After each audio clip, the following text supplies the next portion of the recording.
Good evening.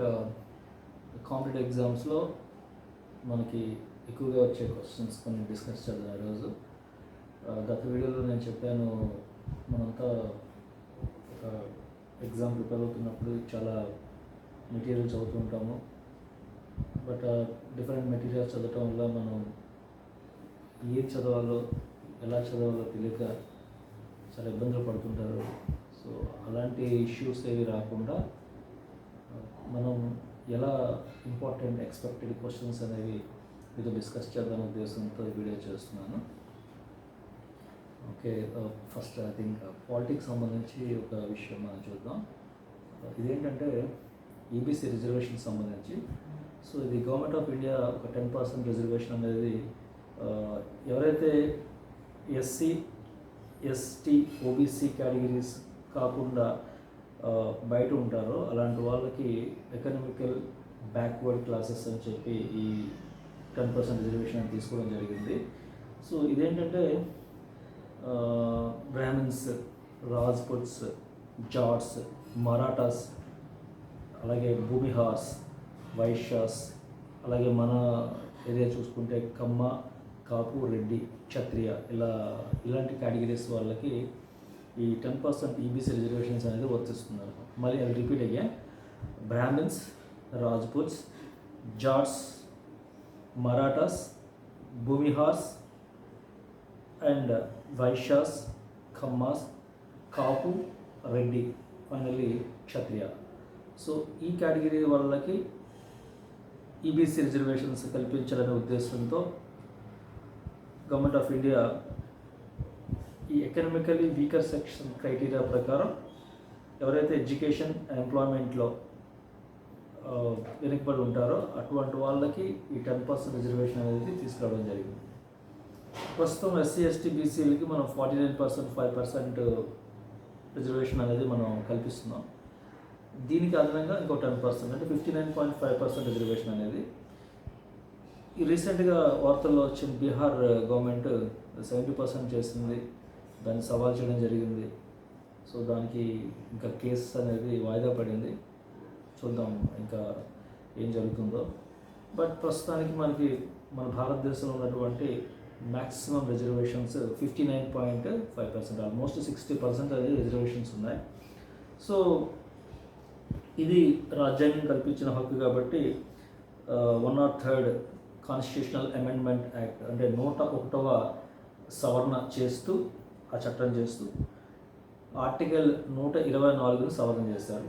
దీంతోపాటు 15లో class 6 అలాగే 16లో class 6 ఈ రెండు సెక్షన్స్ని కూడా మనకి అమెండ్ చేశారు కాన్స్టిట్యూషన్లో.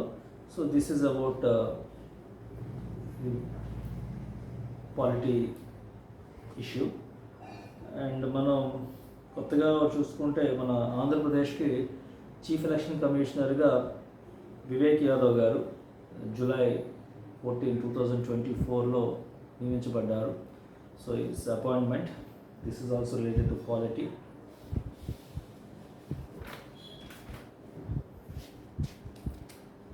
అండ్ ఎకానమీలో చూసుకుంటే ఎకానమీలో మనకి ఫిజికల్ డెఫిసిట్ సో 2024-25 మనకి ఆల్మోస్ట్ నేను ఆల్రెడీ చెప్పాను, అది 5.6% in GDP. And according to the FRBM act మనకి ఏదైతే బడ్జెట్ రెస్పాన్సిబిలిటీ అండ్ మేనేజ్మెంట్ ఉందో, financial responsibility budget management act ఉంది ఈ గవర్నమెంట్ ఆఫ్ ఇండియా. దీని ప్రకారం ఇంచుమించు మనకి 16 లక్షల కోట్ల వరకు కూడా ఈ ఫిజికల్ డెఫిసిట్ అనేది ఉంది. సో దీన్ని మనం ఫిజికల్ డెఫిసిట్ని మనం టార్గెట్ పెట్టుకుంది ఏంటంటే నెక్స్ట్ ఫైనాన్షియల్ ఇయర్కి 4.5% అనేది మనం పెట్టుకున్నాం. ఈ 4.5% అనేది 2025-26 మనం అచీవ్ చేసే విధంగా గవర్నమెంట్ ఆఫ్ ఇండియా ప్లాన్ చేస్తుంది. అండ్ ఈ ఎకానమీకి సంబంధించింది. And nominal GDP or GDP at current prices, nominal GDP or total income, దీన్నే టోటల్ ఇన్కమ్ అంటాం. So GDP at current prices is estimated to attain a level of 295.36 lakh crores again I'm repeating, 295.3 lakh crores in the year 2024, and we are expecting the growth rate of 9.6%. This is the target. అంటే అబో మనం 10% growth rate అనేది సాధిస్తే ప్రపంచంలో ఆర్థిక వ్యవస్థల్లో మనం ఇప్పుడు అతిపెద్ద 5వ ఆర్థిక వ్యవస్థ. ఇది తెలుసు, యుఎస్, చైనా, తర్వాత జపాన్ అండ్ జర్మనీ, తర్వాత ప్లేస్లో ఇండియా ఉంది. అంతకుముందు ఇంగ్లాండ్ ఉండేది, వాళ్ళని వెనక్కి నెట్టి మనం ఒక స్థానం ఎగబాకడం జరిగింది. So we are in 5th position in terms of economic size of the country. తర్వాత పాలిటిక్స్ సంబంధించి ఇంకొక క్వశ్చన్ ఏంటంటే, విమెన్ రిప్రజెంటేషన్స్ మనం పెరిగింది ఇప్పుడు పార్లమెంట్లో, అది 77 మంది. ప్రస్తుతం జరిగిన ఎలక్షన్స్లో, జనరల్ ఎలక్షన్స్లో 77 మంది మహిళా ఎంపీలు అనేవాళ్ళు మనం రిప్రజెంట్ చేస్తున్నారు. వాళ్ళు ఎంత శాతం అంటే 14.7% మంది, అంటే టోటల్గా ఉన్నటువంటి 543 మంది ఎంపీస్లో వీళ్ళు ఉన్నది 77 మంది. అదేవిధంగా రాజ్యసభలో ఉన్నటువంటి 245 టోటల్గా చూసుకుంటే ఇప్పుడు పార్లమెంట్లో రిప్రజెంట్ చేసే మహిళా అభ్యర్థుల సంఖ్య అనేది ఇప్పుడు 77. మనకి 2023లో మహిళా రిజర్వేషన్ బిల్ అనేది ఆమోదం పొందింది కాబట్టి ఈ 2029 అలాగే 2026 మనకి రీఆర్గనైజేషన్ యాక్ట్ ప్రకారం 26లో జరుగుతుంది కాబట్టి అప్పుడు ఈ డీలిమిటేషన్ అనేది జరిగి ఇంకొన్ని స్థానాలు పెరుగుతాయి. అప్పుడు మహిళా రిజర్వేషన్ 33% ఉంది కాబట్టి వాళ్ళ యొక్క రిప్రజెంటేషన్ అనేది ఇంకా చట్టసభల్లో పెరిగే అవకాశం ఉంది. అది 100 దాటే అవకాశం అయితే ఉంది, 100 మంది. అండ్ ప్రస్తుతం ఎకానమీకి సంబంధించి చూసుకుంటే ఆర్బీఐ దగ్గర మనకి క్యాష్ రిజర్వ్స్, అంటే టోటల్గా మనకి రిజర్వ్ బ్యాంక్ ఆఫ్ ఇండియా కొంత అమౌంట్ అనేది రిజర్వ్ చేస్తుంది, అంటే మెయింటైన్ చేస్తుంది కాబట్టి ఆ మెయింటైన్ చేసే అమౌంట్ అనేది ప్రజెంట్ మనకి ఎంత ఉందంటే 9.69 crores ఉంది. అంటే ఇంచుమించు 10 లక్షల కోట్ల రూపాయలు రిజర్వ్ బ్యాంక్ ఆఫ్ ఇండియా దగ్గర మిగతా బ్యాంక్స్ యొక్క మనీ అనేది ఉంటుందన్నమాట.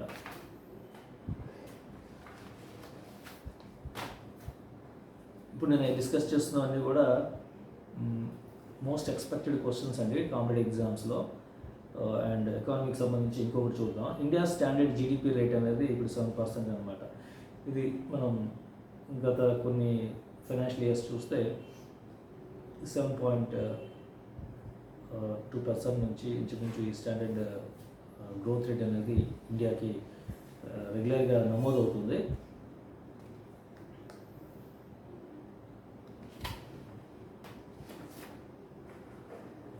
అండ్ మనకి ఇంపార్టెంట్ అమెండ్మెంట్ యాక్ట్స్, ఇది ఖచ్చితంగా ఇప్పుడు వచ్చే జరిగే గ్రూప్ 2 మెయిన్ ఎగ్జామ్లో మనం ఎక్స్పెక్ట్ చేసే క్వశ్చన్స్ ఏంటంటే కాన్స్టిట్యూషనల్ అమెండ్మెంట్ యాక్ట్స్, రీసెంట్గా జరిగినటువంటి రాజ్యాంగ సవరణలు ఇవి.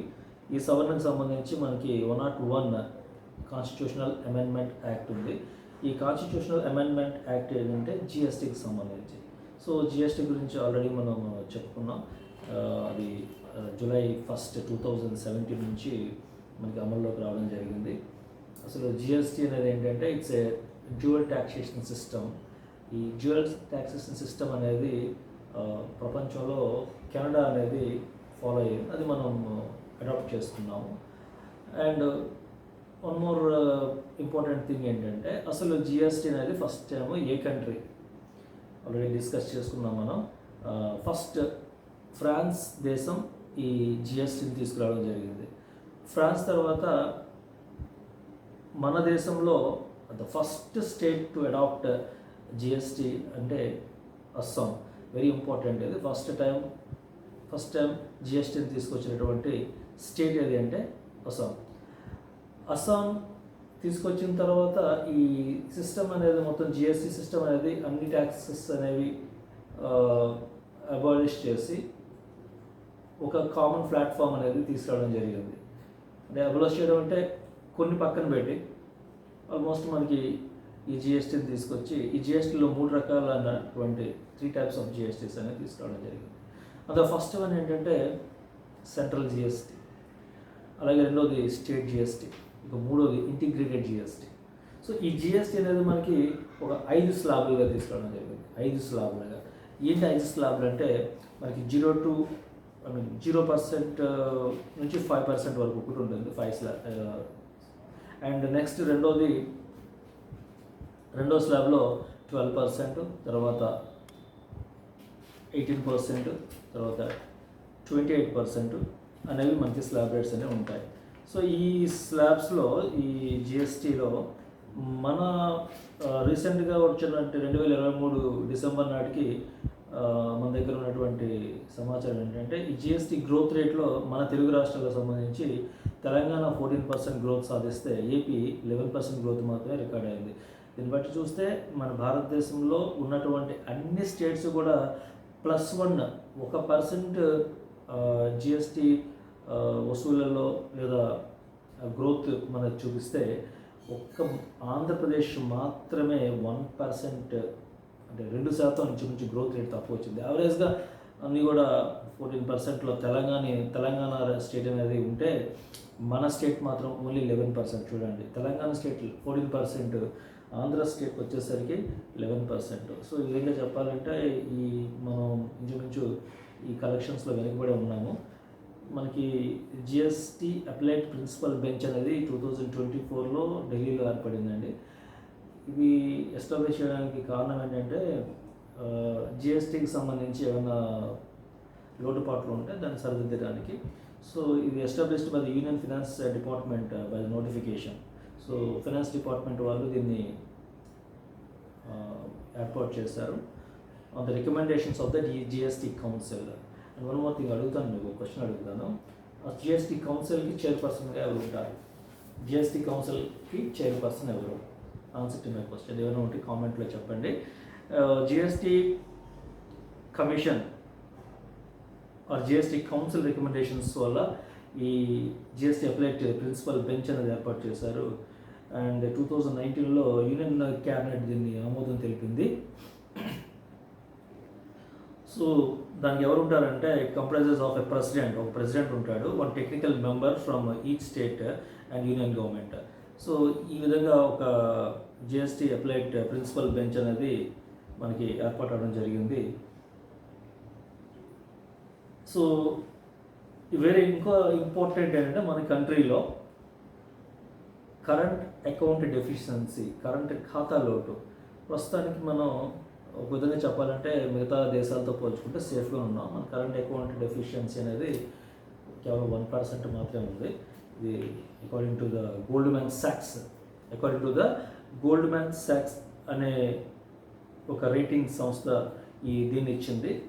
సో ఎందుకు 1%కి మనం రిస్ట్రిక్ట్ అవ్వగలిగాము? దీనికి మనకు దోహదం చేసిన అంశాలు ఏంటి అంటే ఫస్ట్ వన్ ఏంటంటే oil prices and exports and services. మన సేవలు ఎగుమతులు అనేవి పెరిగాయి, అలాగే ఆయిల్ ప్రైజెస్ అనేవి మనకి కలిసి వచ్చాయి. ఈ క్రూడ్ ఆయిల్ ఏదైతే ఉందో అవి మనకి కలిసి వచ్చాయి. నియర్లీ 1.3% అనేది కలిసి వచ్చింది.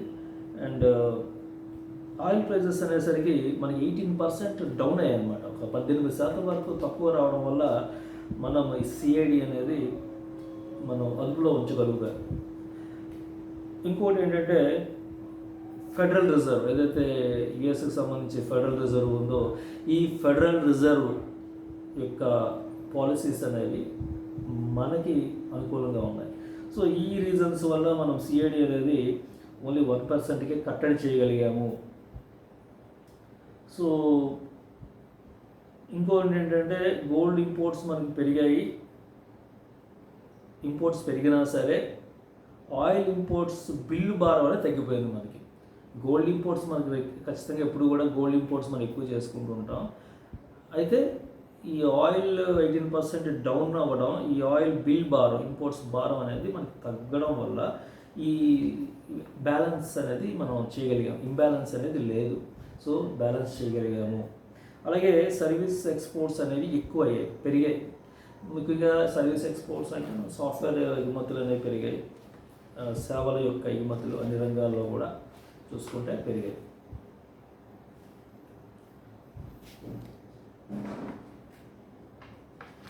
అండ్ మనకి కన్జ్యూమర్ ప్రైస్ ఇండెక్స్ చూసుకుంటే ఇది చాలా ఎక్స్పెక్టెడ్ క్వశ్చన్ ఎకానమీలో. డిసెంబర్ 2023 చూసుకుంటే అప్పటి లెక్కల ప్రకారం మనకి 5.93% ఉంది. ఇప్పుడు ఇది 6%కి వచ్చింది. సో కన్జ్యూమర్ ప్రైస్ ఇండెక్స్ అనేది ఆల్మోస్ట్ 9% ఉంది, 8.97%. సో ఇది కొంచెం ఆందోళన కలిగించే విషయమే. కానీ సో ఈ మాత్రం ఉండడం మన దేశానికి ఎప్పుడు కూడా అది జరుగుతూ ఉంటుంది, కామన్ థింగ్. బట్ దాన్ని ఇంకా తగ్గించాలి. సో తగ్గించడానికి మనం చాలా చర్యలు తీసుకుంటున్నాం. So the CPI it's a broad measure of the cost of goods and services. So సిపిఐని బేస్ చేసుకునే మనము ఈ గూడ్స్ అండ్ సర్వీసెస్ జిఎస్టీస్ అనేవి మనం ట్యాక్సెస్ కూడా మనం వేస్తూ ఉంటాం.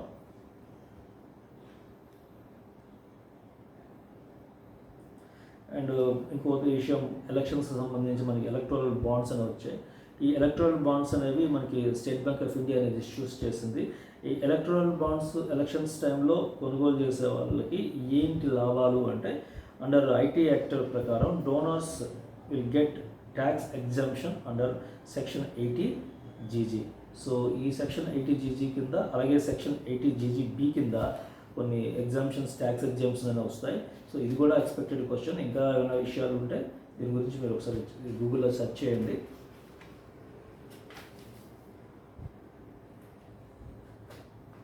అండ్ పాలిటిక్స్ సంబంధించి, ఎకానమీకి సంబంధించి మనం డిస్కస్ చేసాము. ఇప్పుడు సైన్స్ అండ్ టెక్నాలజీకి సంబంధించి ఒక ఇంపార్టెంట్ ఇష్యూ, ఆదిత్య L1. ఈ ఆదిత్య L1 అంటే ఇది PSLV C-57 ద్వారా ఇస్రో వాళ్ళు లాంచ్ చేశారు.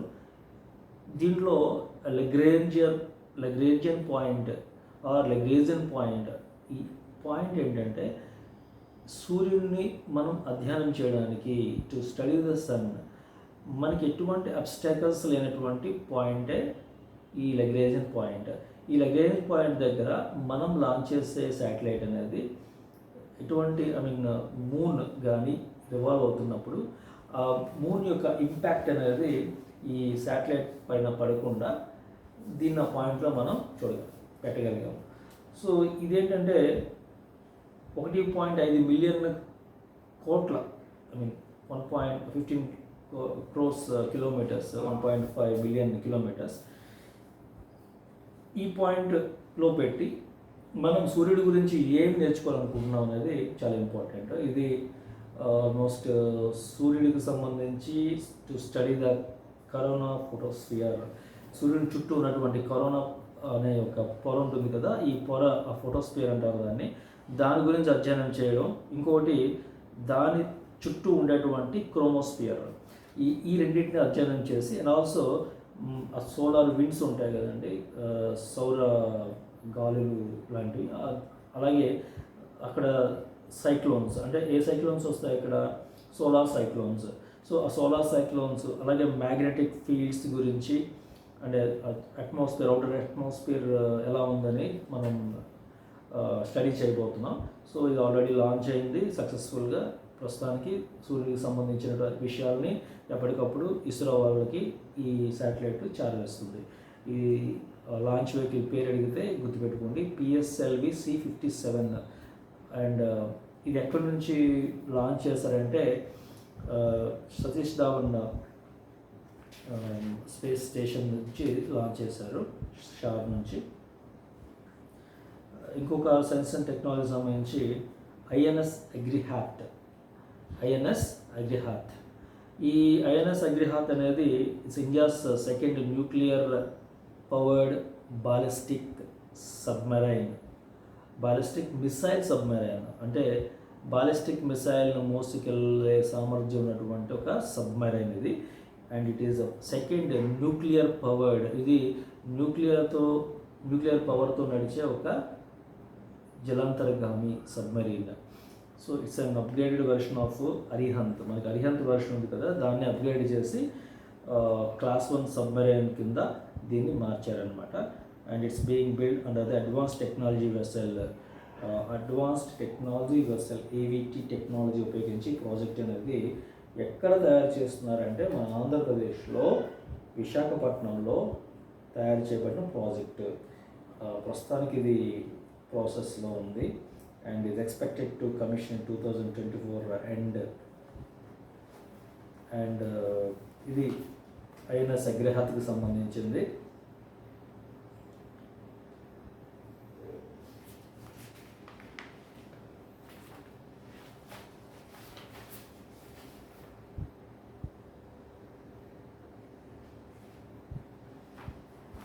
అలాగే ఇది 1 year సంబంధించినటువంటి లాస్ట్ 1 yearలో ఉన్నటువంటి కరెంట్ ఇష్యూలో ఇస్రోకి సంబంధించి గామారే బరస్ట్ అంటే జిఆర్బిలను కనుక్కోవడానికి ఒక శాటిలైట్, ఒక టెలిస్కోప్ని మనకి లాంచ్ చేశారు. ఆ టెలిస్కోప్ పేరు ఏంటంటే ఆస్ట్రోసాట్. ఈ ఆస్ట్రోసాట్ టెలిస్కోప్ ఏంటంటే అసలు గామారేస్ వల్ల ఏం జరుగుతుంది, ఇది బ్లాక్ హోల్స్ అంటే కృష్ణ బిలాలు ఏర్పడటానికి ఎలా దోహదపడుతుంది అని తెలుసుకోవడానికి ఇది లాంచ్ చేశారు. యాక్చువల్గా ఇది లాంచ్ చేసి 5 years అయిపోయింది. ఇది 2015 5 years పీరియడ్కి దీన్ని లైఫ్ ఎక్స్పెక్టెన్సీ చేసి దీన్ని పంపించారు 2015లో. స్టిల్ 5 సంవత్సరాలు దానికి గడువు ఇచ్చినా ఇంకా ఇప్పటివరకు కూడా పనిచేస్తూ ఈ ఆస్ట్రోసాట్ టెలిస్కోప్ అనేది మనకి నిరంతరం కూడా అక్కడి నుంచి ఈ కృష్ణ బిలాలు గామారే బరస్ట్ అంటే గామారేస్ ద్వారా జరిగే విస్ఫోటనాలని అధ్యయనం చేయడానికి ఇది పంపించడం జరిగింది. ఇప్పటికీ కూడా ఇది చాలా సమర్థవంతంగా పనిచేస్తుంది. సో టుడే మనం డిస్కస్ చేసుకునే ఇష్యూస్లో పాలిటీ ఉంది, ఎకానమీ ఉంది, సైన్స్ టెక్నాలజీకి సంబంధించి కూడా కొన్ని మనం అంశాలని డిస్కస్ చేసుకున్నాము. సో దీనివల్ల ఏంటంటే ఇప్పుడు నేను ఏదైతే చెప్పానో ఇవన్నీ కూడా ఈ రాబోయే గ్రూప్స్లో మనకి ఎక్స్పెక్టెడ్ మెయిన్ ఎగ్జామ్లో జరగబోయే మెయిన్స్ ఎగ్జామ్లో ఈ ఎక్స్పెక్టెడ్ క్వశ్చన్స్గా నేను ఎక్స్పెక్ట్ చేసి మీకు ఇది అనాలిసిస్ చేసి చెప్తున్నాను. సో ఐ థింక్ మీరు ఇది యూజ్ అవుతాయని అనుకుంటున్నాను. మీకు ఏమైనా డౌట్స్ ఉంటే కామెంట్స్లో చెప్పండి. తర్వాత నేను కామెంట్స్ చూసి నేను ఏమైనా తప్పు చెప్పి ఉండొచ్చు, లేదంటే ఏదైనా అప్డేట్ ఉంటే అప్డేట్స్ నాతో మీరు షేర్ చేసుకోండి. Okay, thank you so much. మళ్ళీ ఇంకో వీడియోలో మనం కలుద్దాం. Thank you.